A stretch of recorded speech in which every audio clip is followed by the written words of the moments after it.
everyone, today we will break down Chaturanga Dandasana. Chaturanga Dandasana is a low plank, basically, yogi push-up in Sanskrit. And there's difference between regular push-ups and Chaturanga. So I will show you first and we will break down to go through how we can modify to get stronger Chaturanga. Regular push-ups. When you go to the gym, normally your stance is wider. When you're doing push-up, elbows go wide out and up, drop and up. This is not easy, but more accessible because your elbows are wide open, so you're less engaged in your whole body. Rather, you're more focusing on your pec muscles. Yogi push-up, Chaturanga Dandasana, you have to shift forward. So your elbows are stacking on top of your wrist when you're bending. And when you're bending, you're hugging elbows in. So your bicep is facing forward and bend. So your whole upper arms stay next to your ribcage. And your hips are not going up, your tailbone is facing back. Lengthen your chest, go forward. Then inhale, upper facing down. Exhale, downward facing down. It's very, very challenging. If you want to perform Chaturanga perfect way when you are joining yoga class for the first time, that's not gonna happen. Even though you practice a lot, most of cases, I see this from Chaturanga here. Deep in your chest too much. This one, I see that a lot from more advanced yogis. More beginner yogis, your hips drop first because you don't have enough strength on your arms. Why this happens? Because you have strong arms, but you want to get deeper down, but you don't have enough strength to hold this pose. So that's why your chest drop happens a lot. And most of cases, you're not really aware of that because you don't see your body often when you're practicing yoga. So you can maybe take a video of how you do your Chaturanga. And if that was your case, I will show you. So first, if your hips are dropping down, that means you need to build your arm strength, right? So you have option from plank, drop your knees down, inhale, shift forward, and exhale. Just practice bending your elbows slightly and hugging elbows in so your bicep is facing forward. Just practice just tiny bit, tiny bit. No need to try to go all the way down. Just practice tiny bit to build the strength. Then inhale, upper facing down. Exhale, downward facing down. Also, you can use the block to build the arm strength. This is my favorite drill.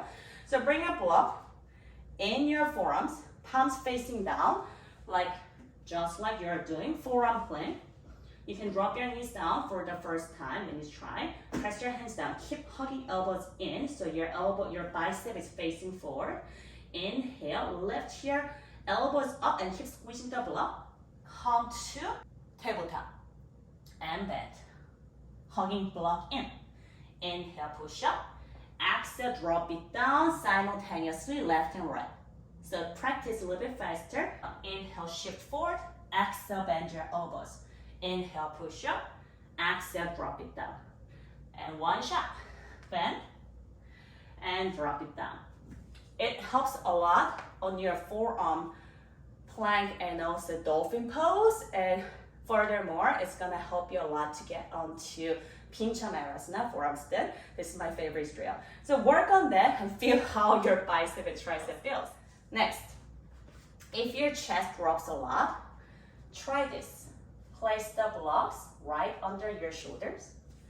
Bring your middle finger right behind the block. Come to plank. Inhale, shift forward and keep eyes of the elbows are facing forward. Shoulders go forward. And exhale and stop right before your shoulder touching the block. Inhale, upward facing down. Exhale, downward facing down. You can also place the block under your belly so you know your hips are not dropping too much. Also, one more tip. If your upper facing dog is so hard, this is another tip for you. Place the block for your chest. Place another block right about 1.5 hand away. lower setting, high setting, lower setting, and hands 1/3 cover this distance, shoulder distance obviously. Tuck your toes. Inhale, shift forward. Exhale, chaturanga, about to touch the block. Untuck your toes, and your hips are going to be on top of the block, and straighten your arms. Inhale, upward facing down. Now squeeze your legs. Upward facing down, your knees not supposed to touch the mat, right? But that can be very challenging if you don't have enough arm strength. So use the block so you know how it feels. Keeping the engagement on your hips. Inhale, upward facing down. Exhale, downward facing down. If you don't have blocks, you can substitute the block with kitchen towels or anything, thick books. Use the blocks to get deeper in your pose, and you can strongly build the strength. Yoga is a journey, not a final destination. Thank you so much for joining me. If you liked it, don't forget to leave a like, comment, and subscribe. Have a great rest of the day.